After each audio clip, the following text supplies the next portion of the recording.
This is Lawrence Lotz, and welcome to the Wolf of Queen Street.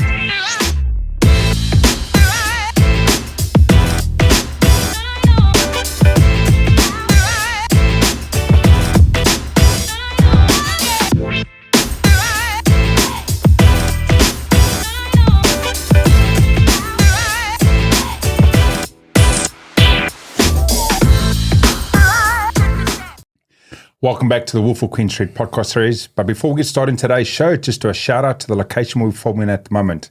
Campfire Studios, location, central part of Auckland. Amazing studio that I've been using for almost going on 6 months at the moment. Just not a studio where you can come and record, but it's so much more about a community building so much off the back of it. I think Campfire just launched another community-based podcast just in the last week.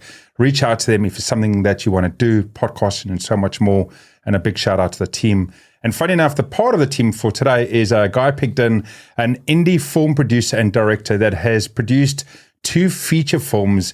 So I'm super crushing as I learn more and more about Guy, about his journey, his path, what he's done. And funny enough, to anyone that's watched the show the last 6 months, Guy is normally the person behind the camera that's been doing all the filming. And sometimes you can hear him laughing through the video with what's going on. And Guy, I thought it'd be amazing to have you on the show, talk about your path, the feature films, that whole side of actually producing feature films, documentaries, and so forth. So. Well, welcome. Thank you. Yeah, thank you for having me on, and I appreciate that. And yes, I am normally behind this camera here, but in this case, I'm in front of it. So it's good to be here and get to have a chat. One thing I thought about this week is I thought I wouldn't shave today. I would have a little bit of a stubble and a bit messy because, as you can notice at the moment, it's hard to compete against Wolverine next to me here, right? Yeah. There's a reason behind a bit of that, but that's for another time and another discussion. Let's just say I'll leave you to that. There's a reason for the whole persona Guy wears, and I might be able to see that persona tomorrow night with my young son. But again, I'll leave you to that. So another show. But Guy, obviously. Let's go back into a little bit of the beginning. I mean, everyone's always interested in, New Zealand, we produce some amazing films. It's one of the biggest movie hubs in the world. Everyone thinks of like Peter Jackson and all the future thought ways and the indie directions and the ways we produce movies out of this country. And I know Peter Jackson was a real motivator or inspiration for you growing up. Take us through a bit of your youth in the movie scene. Well, I think that he's a huge, for a generation of people, is a huge inspiration. But I remember seeing Peter Jackson's work when I was a kid. I watched at someone's birthday party Bad Taste and Brain Dead, as sort of like double feature that would hide out on VHS.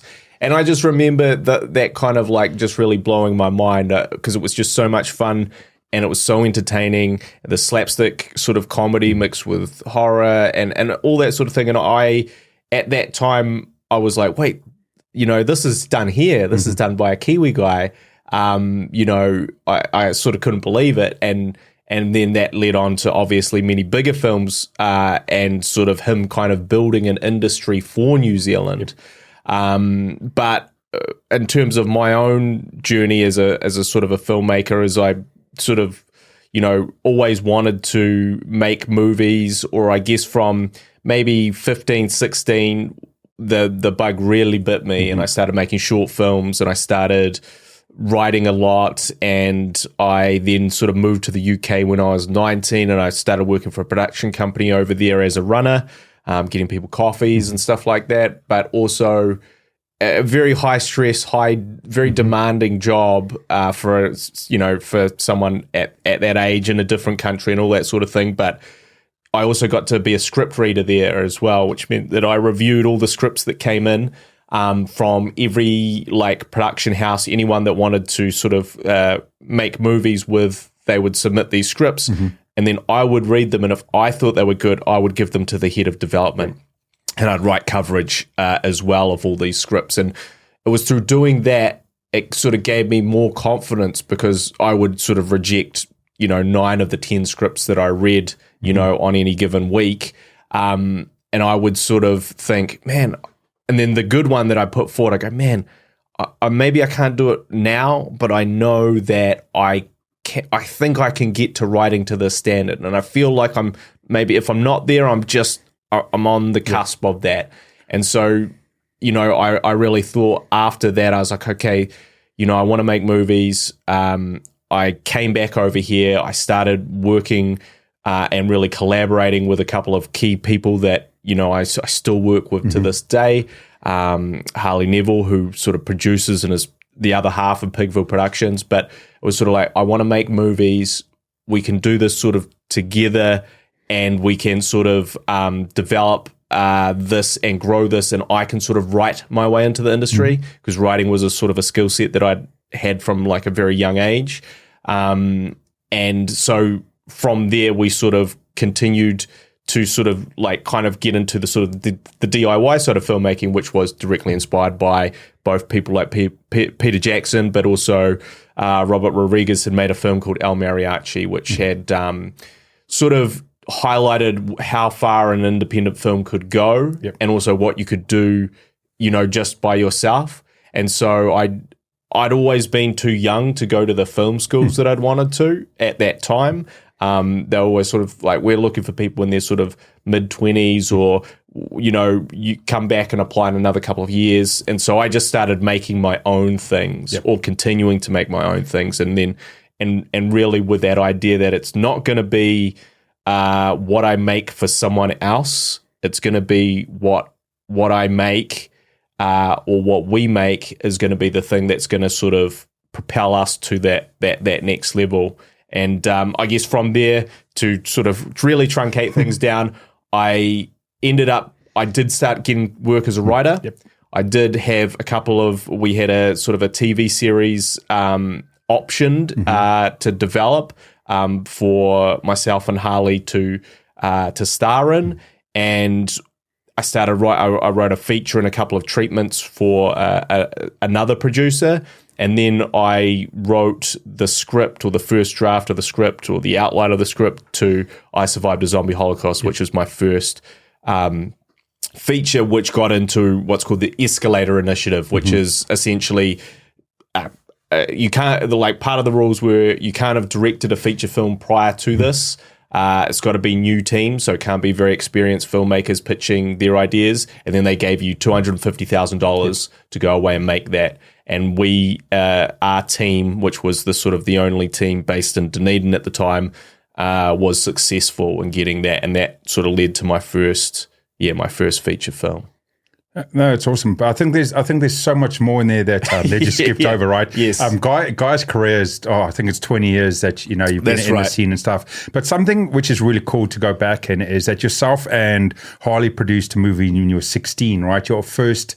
Right? Yep. You produced not really a movie, but just two teenagers producing a horror comedy scene that you filmed it. But one of the funny parts, I was watching some behind the scenes, and it shows true to the nature. You would have had sort of a camcorder. Yep. Was it high 8mm camcorder? 8mm that camcorder. I got with money from my milk run at the time. Yeah. And you said you spoke about how you had to produce it with having two VHSs to cut it over and stuff. But one of the funny parts of it, behind the scenes part, was when someone was filming, and I don't know if it was you or if it was Harley sitting there, and someone was filming and you guys weren't really doing the shot, and you guys turned around and said, "What are you doing? That film is so expensive. Like, only film us when we're actually supposed to be doing a scene." And it was so true and raw to that nature of going, "Hey, you want to do something," and realizing, "Hey, like today, I can pick up a phone and it doesn't cost me to film for 20 minutes, right? Or film an hour."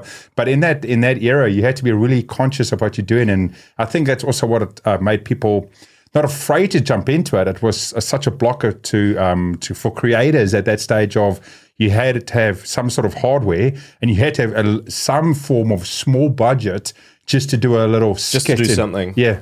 Yeah, it's really interesting, actually. They sort of call it the democratization of film and filmmaking. And on the one hand, it's fantastic. It's allowed me to make many, like my other independent feature film, Older, and my documentary that I'm just sort of in the process of coming out, Glimpses. But those...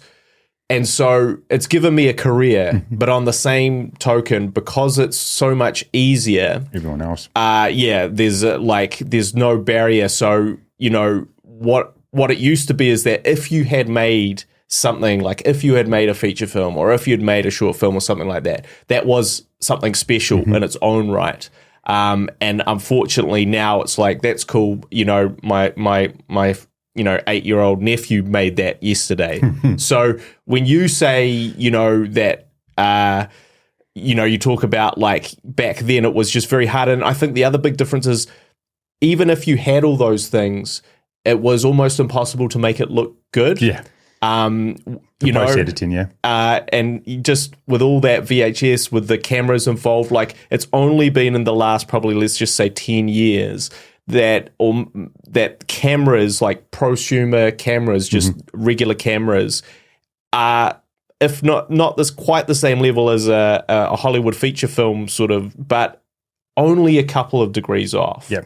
And so it's very different when I talk to like sort of young filmmakers now, and they're like, yeah, I'm just filming, you know, my next short on an Ari that I'm borrowing from a rental house. Yeah. And it's like, man, I was filming, a high 8mm thing. And like, there's just such this disconnect, Totally. You know, both between like, what it took to make movies, but then also like, I guess, the privileged position we are in now with that, look, you know, this phone, it does film better than anything I filmed in the first probably at least 10 years of my career, you know? Yeah. So, But do you think that's something missing in the creators today, in the film creators today, not the content creators like myself that's doing the podcast here, but the actual creators in the film industry? Do you think it's something they're missing to understand? So, for example, you get in young students that are coming to you, or let's call it young, not in by age, but young in their career coming to you. Is it almost that you need to send them on a 6-month hiatus and go, hey, here's an 8mm, here's these sort of technology products that you use, and I don't understand all the old cameras and the names, but go and use this, respect the process and understand it, and then come back and then understand what it means more to produce. Now, I wonder if that's like a big play in a lot of the stuff that you create and the likes of the Peter Jackson that went through a lot of the understanding that to see what you're creating today.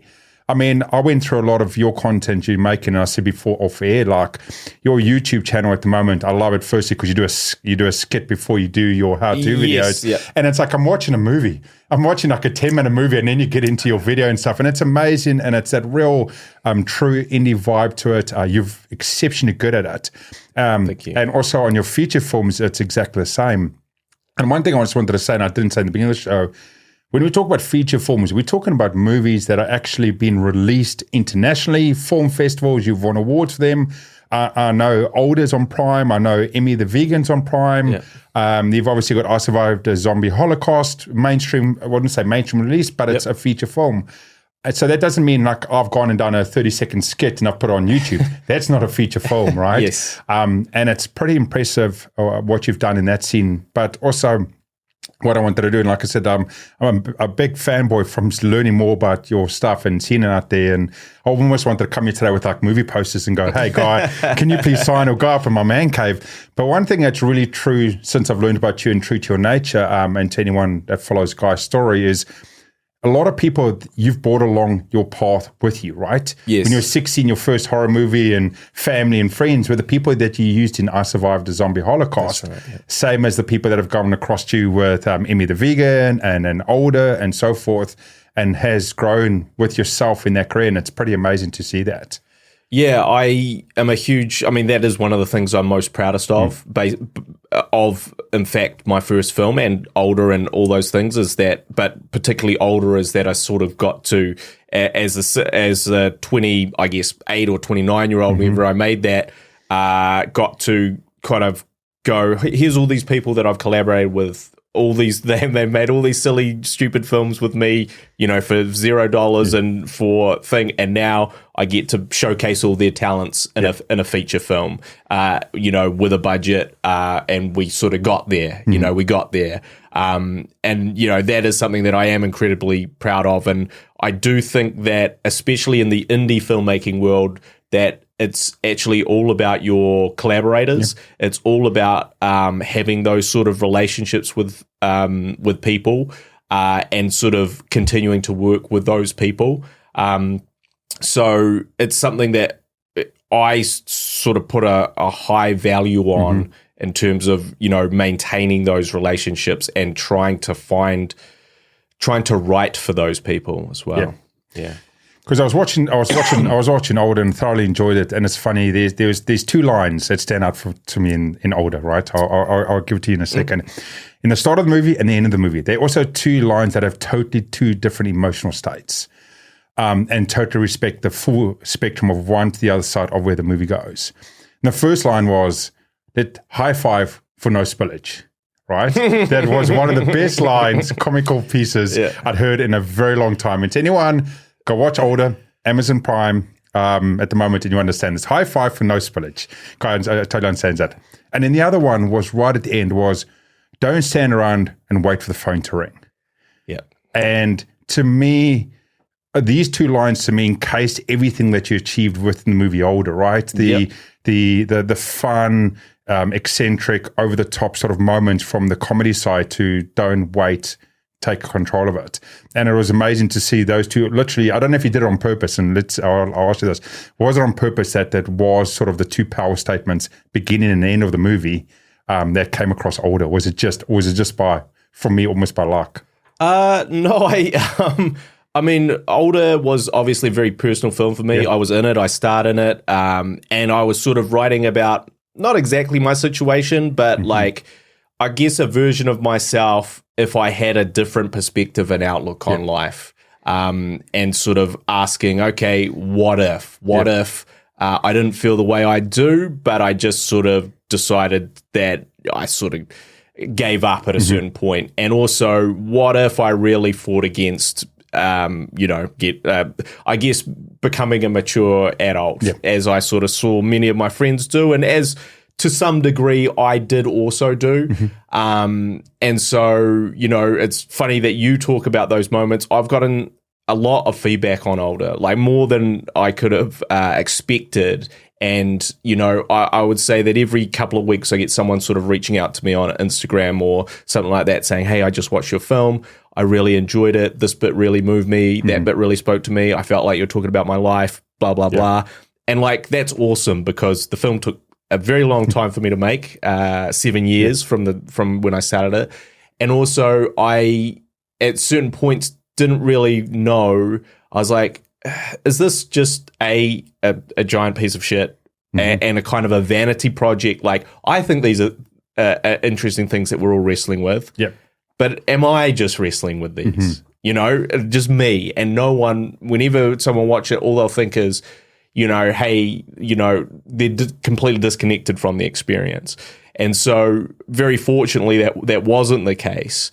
And, you know, I have had that feedback, whereas, you know, like something like the zombie film, which, again, I'm very, very proud of, and it got into, you know, some great festivals, and it actually had an incredibly wide release. It was on Showtime in the US for like 5 years, and it was available on. I'm trying to actually get it back at the moment, so we'll get to that next. I'm sort of trying to actually stop it from being played, and so but it was sort of available Amazon, and it is still in the United States, all that sort of thing, and so all of this stuff. But I never had people reaching out to me, and I think the effort it takes to go, cool, I've just watched this film, this random film on Amazon, and I really, really liked it. Okay, now I'm going to go back and look at the cast and find out who the director is, because I don't know that director. And now I'm going to look him up online, and now I'm going to find his Instagram, and now I'm going to message him. Like the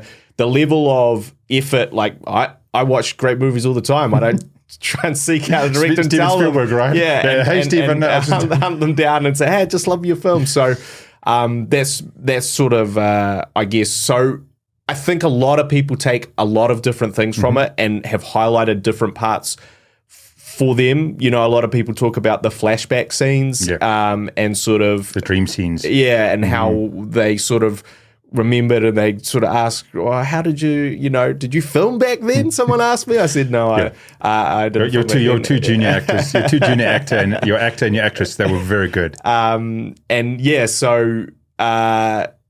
all of that is really good. So people take what they want from it. And I guess what I'm trying to say is that people enjoy certain bits of it, and go, hey, this one really hit for me. Those two lines, I guess every line has some degree of something for me in it, but I couldn't say to those lines exactly, you know, that's for you, that's what resonated for you, but for someone else, it would be another line, you know? Totally. Yeah. A big thing as well with, you know, with Older and all the rest of it, you know, the movie and going through, and was there your transitioning, your time transitioning? Now, I might be not saying this correctly, but your, hey, 2 weeks passes and you do that in 20 seconds.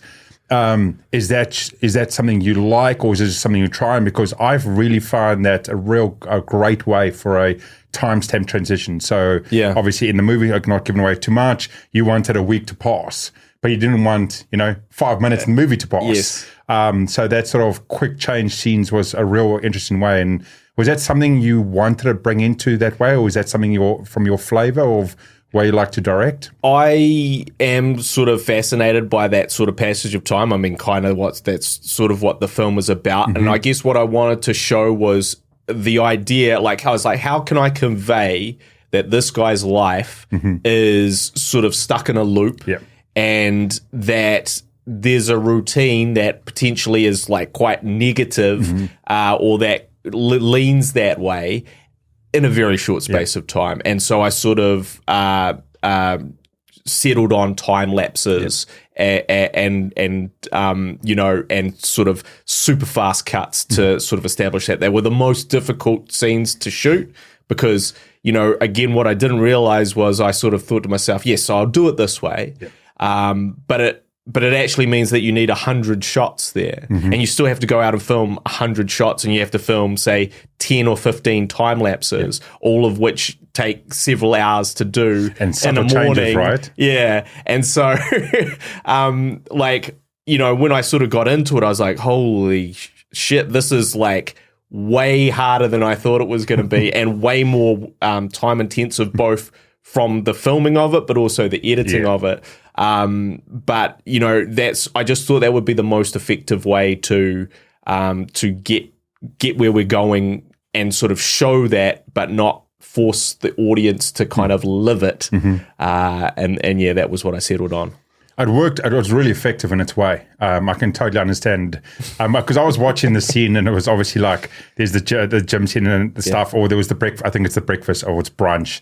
Let's say it's brunch because of the time of the day. And I was like, geez, because every time it had to be subtly different, right? Because it's the next day or next day or next moment, but it's still the scene. So it's like, cool, form the scene and then subtly change the scene and then form the scene, and it's literally like snakes and ladders all the way down to like, cool, we might have enough. And then figure out which ones, you know, work. Well, the most heartbreaking thing about that was that I would go out and film these time lapses, and sometimes they just wouldn't work because it wasn't sunny enough, like it was too cloudy, or it was too sunny, or I hadn't set the exposure correctly because I was taking these time lapses as a series of stills. And, you know, it would, you know, become too bright or I bumped the camera. And then I'd be like, okay, cool. Well, I guess I'll be back here at 5 a.m. tomorrow to try that again. So yeah. No, it was amazing. Like you said, it is so true that you know, there's such an emotional state with movies and feature films or shorter documentaries that most of us watch out there. We've all got our favorites. We've all got what resonates to us. I remember my first indie that I ever watched was The Station Agent. Yes. And I still love it to today. I don't know why. I can't say why. I think it's because it was so. I'd been watching so much mainstream that I came to this and I was just like, hold on. And, you know, like The Waitress is another, I think, and it's just because it's so gentle and soft and there's an actual message. And there's actually, not that anyone from, you know, the companies in America that produce movies, there's actually acting going on. Yeah. Right? There's actually people standing there and talking and acting. There's not, hey, there's CGI and all this over the top. So you can appreciate the individuals on the shows. And that's why like the likes of The Station Agent to me originally originated. And then for about 2 or 3 years, I went on this whole indie vibe of like, I don't want Hollywood. I want to find me an indie movie and everything else. Yeah, it's really interesting. Like, one of my key motivations for making Older is like, I want to do essentially the rom-com formula, but real. Yeah. But actually, what would that really be in real life? How would these people talk? How would they act? How would they behave? What are the sort of, problems and sort of situations? Like, it's not someone, it's not someone, running to the airport to stop. It's not how to lose a guy in 10 days. Yeah. All that sort of stuff is like, so I sort of wanted to play with that sort of genre, but go, okay, cool, but now you're just watching real people do it. Yeah. And in a real life scenario, and Alex is sometimes a total dick, and that's why he's maybe messed up this relationship or whatever. It's not because someone accidentally saw someone else kissing someone or not really kissing someone, and just that classic thing. And as I've gotten older, I have been sort of more inspired to go, look, I love Hollywood films, but I really like the rawness and the authenticity of indie films, and those films that are just a little bit off the beaten track, that it's like, you couldn't pitch older to a studio in the format that it's in. That wouldn't, but that film should exist alongside those. And so, that was sort of definitely one of my sort of parts of my thought process when I jumped into it. Yeah, I think one of the biggest movies, and I think it could be late 90s, and I know it's a Hollywood movie, but it came out in the comedy scene, but it was true, like you said with Older, was actual true to what we do in real life. It's not Love Actually, where I run to the airport and no security stops me. Don't shoot me, because 90% of the world loves Love Actually, right? But just from that annotation, the movie American Pie. Yeah. American Pie revolutionized, to me, watching as a movie watcher, I don't know what your view would be on this, but it was the first time we produced a comedy, and it was so funny because it was actually real. Yeah. And it was actually how teenage boys and girls actually act, college kids act in those situations. And it was so awkward, and it was so like you couldn't watch it at times, but it was so hilarious because it wasn't it's really good or really bad. It was actually real. And that's how, Older is very similar in that sense, that it's exactly how life is. Yeah, great film, American Pie, actually. Yeah. Great film. And I think it launched off a lot of movies off the back of that, trying to do it. And funny enough, no one could ever, I don't think there's been a true comedy, right? There's been the original comedies in the early 90s, the Jim Carreys, the Dumb and Dumbers, and the Ace Venturas. I'm a big Jim Carrey fan. That was just pure slapstick laugh. But American Pie, there's been very few comedies that have come out that's real, true world. Yeah. And it's been so funny. Yes, absolutely. And, part of what I've done, and I am working with Harley have done, is we've always sort of been in that world of sort of doing that kind of awkward comedy, sort of pushing the line a little bit. And that's sort of been something that we were always drawn to. And I'm sure it's films like that sort of inspired us to sort of go to those places. Yeah, absolutely. So would you see yourself and Harley sort of like the Simon Pegg and forget Simon's co-pilot? Nick Frost. Yeah, Nick Frost. Would you guys see yourself sort of like the Kiwi version? I mean, they've done like 20 years together as well, right? And all the movies they've built off each other. We certainly did sort of think about ourselves in those terms, absolutely, as sort of a sort of a pair of key collaborators that would develop stuff together, that would make things that featured us. Yep. For me personally, I am. Like, I know that I starred in my own film, and I frequently act in a lot of things I do, and I enjoy that. I do enjoy that, but I think when I was younger, I was maybe more inspired to want to be in everything. Yep. And once I sort of started directing sort of larger scale things, I was like, it's fun to just sit behind the camera as well. And so now I look at it more that there's a couple of things that I do and I think I can do well as an actor, and and be in, but there's a lot of things that I'm quite happy to just sit behind the camera for as well. And so if there's if my perspective has changed, is that now I just don't see that I have to always be in it. Yeah, totally. Because it was funny. Like, I looked through yourself and to Harley and all your stuff, and then it totally linked with me. And the Shaun of the Dead. You obviously I Survived the Zombie Holocaust, totally relatable. Yeah. And all the rest of it. And then looking at, as you guys are doing, and there's so many skits and everything that you guys have done. They were a huge influence too, like Spaced as well, that they did prior to, and Shaun of the Dead was huge influences for both the zombie film, but just that style of humor. So absolutely. I mean, then you go on and Paul, you go and do and then you do that like again the Run Fat Boy Run. Yeah. I don't know if it's something a movie you like. That again, simple in its nature, ridiculously funny, and again, realistically in the world. Yes, what he achieved at the end was a bit maybe over the top, but still close to what we do in our real life. Yeah, I think if anything, where I've sort of differed is, I'm sort of like, now I'm also just as interested in the kind of serious side. Yeah. And when I guess the first 10, 15 years of my career, I was like, there always has to be funny stuff in it. It always has to be some element of comedy. Yeah. And Older for me was like, I know that there's a few funny bits in it, but I actually specifically removed a lot of jokes from Older because it's a drama that is sometimes funny, not a comedy that has some serious dramatic moments, and I wanted that to be really clear, both as an artistic challenge to me, but also to not always for it to always have to be funny, and so that's sort of also something that as I've matured, I've sort of looked a little more towards the serious side than I once did.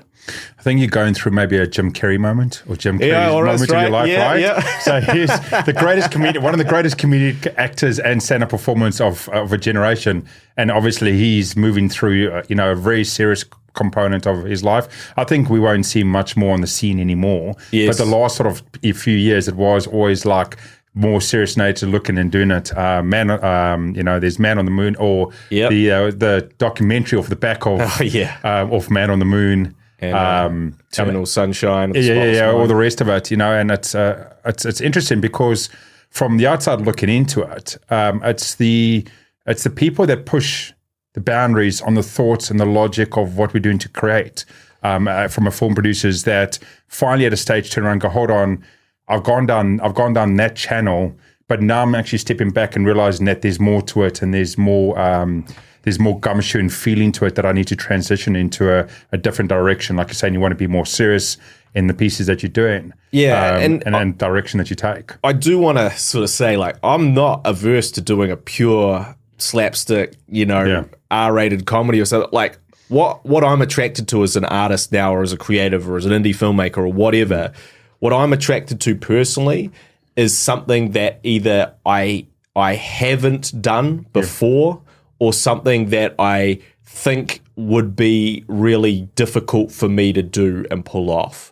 And so a lot of the times when I actually just don't like repeating myself, because the projects take so long as well in the sort of the indie filmmaking space, that it's like, okay, you're going to be locked into this thing. And if I've done a variation of this thing 5 times before, that is less interesting to me. So something like Immy the Vegan was really interesting to me because it's got all these musical elements. It's female driven, and it's about veganism. And it's like, cool. Now, how do you make that funny? And how do you kind of take my sensibilities but put them in that and arena, and what can you do, and can you sort of embrace a different style of comedy? That was really fascinating to me. The same with Older, is like, can I do kind of the opposite of what I've done with Zombie Holocaust? No slapstick, no gore, no exploding heads, just like a serious people talking. Can I make that engaging? Can I tell a story that will connect with people, that is completely out of my comfort zone? And so, I guess now I ask that question more than anything else. Have I done it before? And if I haven't, do I think it'll push me? Am I scared by it? If I'm scared by it, or if I'm worried that I can't do it, then that's a really good sign for me to jump in. No, that's awesome. I just want to come back for the last part. So everyone that's watching at the moment, obviously, we're talking about your movies that you created and everything else. Yeah. But I know one of the biggest questions that anyone that, sees you done is might have the questions of, okay, cool. I've either produced something or I'm going to produce this stuff, and I've got to an end stage, and we won't get into post editing because that's hours of us chatting through, and sometimes it's years to post edit. But I think one of the biggest questions, people go, great, I've created something. Where do I go next? So I've created a short, a doco or something. What's the path that someone would go next to take that and not just go on the YouTube, but try to get it released somewhere? I know you know this, but I also know you've gone through an issue with this as well. So I'd love to know what normally happens and unfortunately the path that you happened on. Sure. So look, what normally happens is that your film, say you've made a film, if it's really good, then you will be approached by sales agents and distributors. A sales agent sort of represents your film like an agent in Hollywood does. They go, I'll take a percentage and I'll try and sell it to all these different places. I'll try and sell it to these distributors. A distributor is someone that literally puts it out somewhere in some territory, in some country or somewhere, and they market it, they do everything, and essentially you give it to them, they sell it to the world, and that's where you get your percentage of money from, is from their sales. And so there is a bit of a difference there, but there's a lot of sales agents that say they're distributors and distributors that say they're also sales agents, and sometimes they will sell it to different territories where they're not involved in. To another distributor there. So it's a bit of a muddy water, but this is also where filmmaker, and then there's self-distribution. Self-distribution is you putting it on YouTube or you trying to get it on these larger digital platforms like Amazon, Netflix, if you can, all those sorts of places. And that's sort of like, so those are your sort of three options. And it obviously is going to depend on how successful your film has been at festivals. Yeah. So sorry, I just want to go back because you said when your film is good or successful, this starts. How do I know that? So when I'm a creator, I'm going to go, my film's good no matter what. That's right, you will. That's my best 7 years and it's 10 years, right? Yeah. So where do I take it to figure out is it good for someone to approach me? What's that process? I think, film festivals? Yeah. So film festivals is one indicator that your film has done something right if it gets into good film festivals. Now, speaking from experience, Older didn't get into, many festivals at all. And so if I was basing if I was using that metric, I'd be like, oh man, Older's failed. I must have messed this up. I got it wrong. The reality is that Older has a lot of things going against it in festivals. One, it's a drama with no name actors. And those two, those two things, it's like if it was a horror with no name actors, doesn't matter. But because of those two things, it's like, well, we could have you or we could have, Johnny Depp and Angelina Jolie and doing this. So which are we going to choose for our festival? The one that's going to bring in more of an audience, and I'm afraid that's Brad Pitt, And so, but there is this metric. There is also the metric that you will start, if you get into those festivals, people will come to you. So these sales agents, these distributors will come to you and offer you deals. So that's one way. The other way is that you could take it to the film markets. Primarily, that's the American film market or Cannes. And essentially, you have a screening there, or even if you don't have a screening there, you have a booth there, and so all the different sales agent distributors come to these markets looking for films to buy for their territories or to acquire to sell to other territories. So if you're getting a lot of engagement there, that's another good sign. But those are your sort of, your sort of two things, is that through your festival run and through getting into good festivals, that'll get your film a lot of exposure. You'll start being approached. The other way is, you take it to one of these markets and you get a lot of, again, engagement. People are really interested in the concept. Oh, wow, they watch the trailer. I'd love to look at this. Can you send me a private screener? That sort of thing. From there, it goes to contract negotiations, and this is where, things kind of go sideways or can go sideways, especially for first-time filmmakers who are poor and so can't afford to pay an entertainment lawyer to look at the contract. are inexperienced, so they don't understand what the terms of the contract really mean, and how that can affect the film. And unfortunately, there is a huge amount of predatory distributors and sales agents who are simply looking for people like that. And I was one of those people. They're looking for people like that to essentially take your film, make money off it for them, and that's it. To the point. To the point that it's their money, and almost not and a dollar. And as soon as it becomes, hey, profitable, we're going to share this money, it's like, we're done with this one now. Because they have to give energy towards it. Yeah, exactly. Because now this is actually taking resources. It's taking resources for our accounting. It's taking resources for our team to continue to sell it. And so essentially what's happening is, and this is the most common thing, is that essentially you make a deal like this, your film gets locked up for, anywhere between 5 and 20 years. And what you do is you watch that sales agent or distributor make money for themselves, and nothing goes back to you. Obviously, this creates a lot of problems because then you don't have any facility. You're relying on the success of your film to give you an opportunity to make another one. And you're probably, by the end of your film, desperately relying on your film to give you some money back because you've spent so much on it. Because how else are you going to sit down and create the next one if you're going to do the Uber driving, all week and whatever. So this happens all the time. And like the biggest sort of trick within this kind of thing is essentially the deal is like marketing fees, marketing resources, marketing expenses, whatever. However they frame that, that's a certain amount of money. And let's just say it's $50,000. Could be $100,000. Could be $25,000. Whatever that amount is, the film has to recoup before they can start paying you any money. And so what they'll do is they'll go, cool, we just made a deal for $50,000. Great news. Of course, that means we're still in the red. We're still in the negative. But we're making sales. But they don't make any more sales because after that point, they would have to pay you. Before that point, if they haven't actually spent that money on marketing, which they never, ever have, and there's no sort of transparency around that.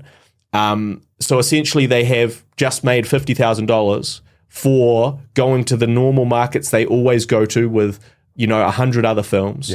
They've put very little man hours into this. They've had to draft contracts, which are templates, which they already had for all the other films like this. And so essentially they're collecting up these little $50,000, $25,000, $60,000 marketing fee sales and never ever passing anything on to the filmmaker. And essentially they dump it after that. So they just dump it onto a catalog for someone somewhere, right? That's right. And then it's like, cool, we made our 50 grand from that one. Let's find the next young, naive filmmaker who doesn't understand this process and do the same thing. And unfortunately, that's happening everywhere. And that happened to me. And if you're not careful, it will happen to you. Yeah. But anyone that's listening or watching at the moment that's in the scene, and I know Guy helps out a lot, so I'm sure someone can reach out to Guy and that's right. do the questions. I go into the spiel quite a lot whenever I do film talks because I'm very passionate about trying to help other people not get ripped off, but I also know how absolutely heartbreaking it is to go through that and how devastating it can be both for your career, it's like, to kind of just, you see this film kind of getting shut down in terms of even like the festivals. It's like you used to give it out to festivals for free, and now your sales agent wants to charge them a big fee for playing in that festival. And they're like, oh, look, we can't afford that. So we just won't play your film. So that's just less exposure. It just happens on so many different levels. And it's, such a, and that's the thing is like, this is their bread and butter. And essentially, not all their films will go through that experience. The film that they did with Brad Pitt and Angelina Jolie, they'll treat completely fairly. But they're using all these indie filmmakers' little films to subsidize their big releases and their proper true sales and their true delivery of profit to bigger filmmakers. Yeah, I mean, at the moment, not saying the funding's been used for that, but at the moment, the world's going crazy about The Whale. Yeah. Right? Yeah. Brendan Fraser coming back out of the wilderness and producing The Whale. I've yet to go and see it. I'm hoping to go and see it the next couple of weeks. Have you seen it yet? I haven't seen it yet. Yeah. No. You going to go watch it? Yes, I think so. Yeah. I'm really intrigued to see what's...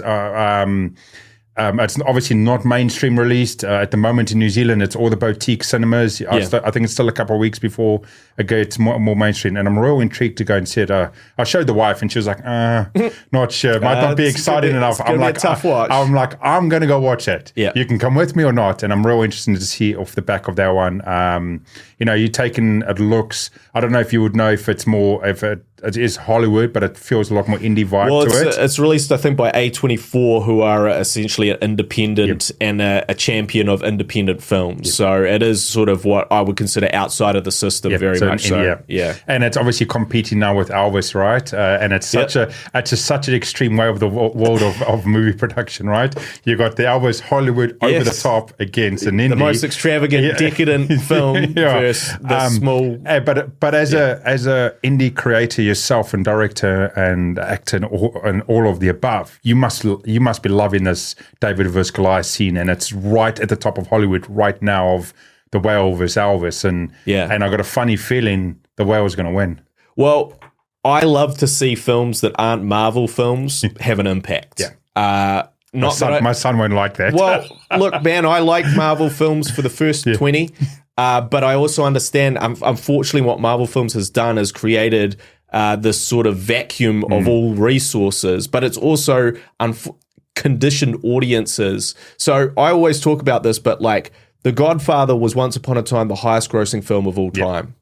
The Godfather released in 2023 would not be it would be a sort of a small art house film. That's correct. But yet once upon a time, all of the collective audience was like, we got to go out and see this, thought-provoking film about, the mob, about this, and that's really important. And that's what we've lost through sort of the way that's the Marvel and studio things operate, because those films don't make any money anymore. So when you see a smaller film like The Whale sort of breaking out and people talking about it and people being willing to go see it, that is really positive, because what we need is a lot more of that, because we need to kind of shift the sort of the public's perception that it's okay, like those films can be $100 million films along with that. But unfortunately we got to readdress that balance, I think, because at the moment we're just saying if it doesn't have big action spectacle, VFX, and if it's not one of Marvel's IP, then it's unlikely we're going to go out and see it at the cinema. We'll just wait and catch it at home. Yeah. The last movie, there'll be ones in between that have done it, but the last one to break the mold was My Big Fat Greek Wedding. That was a fantastic example of probably one of the best examples of a completely independent film with no stars. And it ran for, what is it, 2 years before it actually blew. It was something crazy. Like if you go back and look at the stats of My Big Fat Greek Wedding, I think that ran in a limited release in the American cinemas for a year and a half before the buzz just slowly started to build up, and then it just so it has all these records, but it's a length record. It's like, the movie to hit 100 million after 500 days, and a movie to hit, so all their records that they achieved were like a length, because it literally fully independent, limited release, and finally people realized, holy cow, it's a really good movie, and it's crazy, because after 6 months, if they cut it and said, no, let's stop it. You've only made $100,000 and you might have broken even, not even. You're likely to have lost $500,000 on that movie. We would have never seen what My Big Fat Greek Wedding was, and the movement in the world of the creation off the back of that. Yeah, that's right. And that was sort of in the era just prior to the real Marvelication of. But anytime that happens, that's super positive for the industry, and it's inspiring to see, because I do think, unfortunately, we are oversaturated with content, and making a film is not special. Going to see a film is not special. When it used to be that when you went to go see a movie, you paid $20 or whatever it was, And you couldn't see that movie in a month somewhere streaming or anything like that. It was like, you go see it now or you miss it for a year, you know? And it was an event, and there was something kind of sacred about the cinema. And all of those things have just completely washed away with streaming and all that. And even people's perception of like, why would I pay $20, or it's actually more now, but why would I pay $25 to go see one movie when I have, you know, 10,000 movies for that per month on my streaming subscription? And, so, you know, like who that affects the most is independent filmmakers. Oh, totally. Because then you go, hey man, I made a film. They go, cool. Well, is it in the catalog of my 10,000 that I've got at home? And you go, oh no, because Netflix don't really take indie films. So you go, well, sorry. And there needs to, you know, be a little bit less of that kind of perception. And I don't know how we turn it round, because it's just all films and content in general has been devalued by the ease of being able to make it, and then the proliferation of its availability. So there's one benefit in the Marvel universe, let's call it in that way. Because they are over the top and crazy, they are best in cinema by far compared to your basic TV. As a spectacle. As a spectacle, right? So I grew up on movies. I used to be a 14, 15-year-old kid, and I would walk to the cinemas. I was close enough, and I would go sit, and literally whatever pocket money I had, I would sit all day in the cinemas and pay and watch. Yeah. I still love movies. I think before DVDs got wiped off the earth, about 10 years ago, I had almost 700 movies in my collection. But I brought my kids up the same. My son only wants to go see a new movie in the cinema. Whether it's a Disney, a Marvel, whatever it is, anything else, even if he has the opportunity, because it's simultaneously released on Disney live stream, he wants to do it. And I think which is great, and fully respects the content creators and everyone else. I'm thinking that if that is where the shift needs to happen is, and unfortunately, the spectacle is pushing people to the cinemas again. Yeah. But it's just, we've got to have to just take a look at it, and it's not something that's going to fix soon in that. But I just want to come sort of, because we're coming up to the end of the show, I know there's something that you've got in the pipeline at the moment, considering working a doco that you're thinking about. You're talking about a documentary that you're considering making or going. Is it in the pipeline? Is it still in the brain? If you're referring to the documentary that I think you're talking about, Glimpses was the documentary I've just finished. Yes. And so that is essentially, it's a sort of it's about an hour long. It's a sort of what I would call a medical documentary, but it's about my uncle, Gregory Wilsden, who suffered from MSA, which is multiple system atrophy. And just to give you a really quick story, he created a short film about his experience living with the disease, which was completely silent, was only text, and it was made by his wife, and it just had images that he'd found online. And he played it for his Stanford class reunion project to say, look, this is what I'm going through. This is where I'm at now. And he also shared it to friends and family. And I watched that little mini short, and I was just so profoundly affected by it that I was like, wow, what can I do?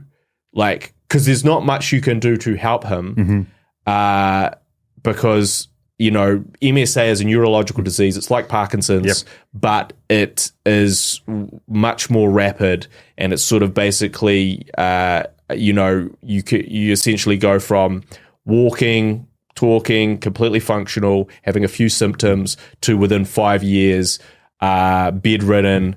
You have no control over, you know, any part of your body anymore. And so I saw this short, and I reached out to him, and he was one of the people that had actually helped give me a leg up in the industry. He had gotten me into an interview with that production house where I worked as a runner. I had stayed at my grandfather's house there over that time period, and he'd done like a lot when I was in London, when I was living in London, just to help me. And I reached out to him and I said, look, I saw your short. I feel like there's way more of this story to tell. Would you be interested in me making a sort of extended documentary? And and I really didn't know how he'd feel about that, but he immediately was like, that's a wonderful idea. When can you do it? When can we, do that? Here's a script that I actually wrote that I wanted to film, but we just couldn't do. And so from that back and forth, I sort of immediately, I was like, okay, I booked tickets to go over for sort of 7 weeks later, and I spent a few weeks filming with him, and sort of expanding out his story and using my skills to be able to tell that story in a more sort of complete way. And that's what sort of Glimpses is, and sort of Glimpses became, and I've been working on that for the last couple of years. It is now just on the verge of having a sort of it's been to some festivals, stuff like that, and it is now on the verge of being released, sort of being available digitally online. Awesome. And I'm just sort of looking at where those platforms are going to be, and then creating a whole bunch of materials around the film. But that's what that is. That's my first documentary. I had never intended to make a documentary, but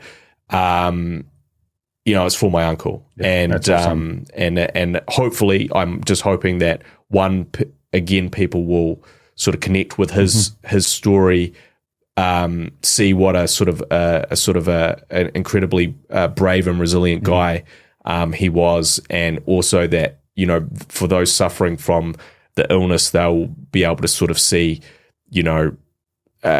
someone living with it, and also for the family and friends and people, because when you're diagnosed with anything, it's just me telling you a story. Yep. And there's can be a real disconnect there. Oh, my my dad's got cancer. Oh, that sounds terrible. That's terrible. But what does that like really mean? Oh, my mum's just been diagnosed with MS or Alzheimer's or whatever. But what does that really mean? And so I'm hoping that when people see this documentary, and of someone, because we all know of someone that has a family member or is going through some horrible health condition like that, we can just go, damn, this is what it's like for them.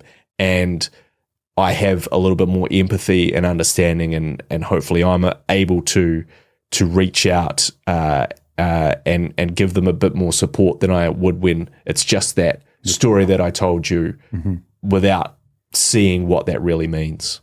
It's amazing. I can't wait. As soon as, if I can get my hands on it. I'd probably give you a preview screener. A green screen. Yeah, but look, I'm fully respecting to support you. So don't give me a preview screening if in 30 days I can buy it online and you actually, the revenue goes where it needs to go. I'm fully happy to support. So when that point happens, let me know, and I'm excited to give it a watch. And I'll share it across my community as well. And I'm sure people that's listening or watching the show will be the same, wanting to see Glimpses as well. But we've come up to the end of the show. We've actually got to run quite long and stuff. Yeah, sorry. No. That's what always happens when I start talking about films. There's so much more out there, and I'm sure there's people out there at the moment that are interested to find out more about yourself, stories, to get support from you, everything else. Where can the world reach you? Well, probably the easiest place, or I'm at Guy Pigden on Instagram and Twitter. But you can also, I would encourage you to visit my Savage Filmmaker YouTube channel. That's where I sort of do a lot of teaching about the technical aspects of filmmaking and sort of also have a lot of fun. And you can reach out to me through there as well. So any of those would be probably the place to start. Yep. Yeah, as I said before, your social media stuff or your content on your YouTube and all of that you've got across there is pretty amazing. Pretty jealous. I love how there's a skit before the explanation. Yeah, and we just watching. Takes the time. I know. It must take you days and days. I know one of the videos is talking about how long it takes you just to do like the 3-minute skit, and then you do the intro. But I fully respect it. And all the rest of it, and it's so great to see that from me, just from my content side, compared to someone, like I said, that's done feature films and the rest of it. It's amazing. From me to you, it's like me sitting and you being Peter Jackson. This is how cool this really is. Like I said, totally fanboying you. And as I'm learning more and more about your story, I'm just like, holy crap. Yeah. He's the dude that's behind my camera. That's right. We're just pressing a few buttons. You're just pressing a few buttons, but it's really cool. But at the end of the day, as always out there, if you enjoy the show, if something resonated with you, if there's something you want to learn from Guy or the whole world of feature films, documentary, and the rest of it, please reach out to myself or to Guy. I'm hoping there's something you can take from it, hoping there's something you can share to someone else that's in this space as well. And just, look out for each other and, look after each other in the world we live in today. Content creation, as Guy said, the issues that he had, let's protect each other to make sure that doesn't happen to you. But as always, stay beautiful, stay powerful, and hope to see you next time.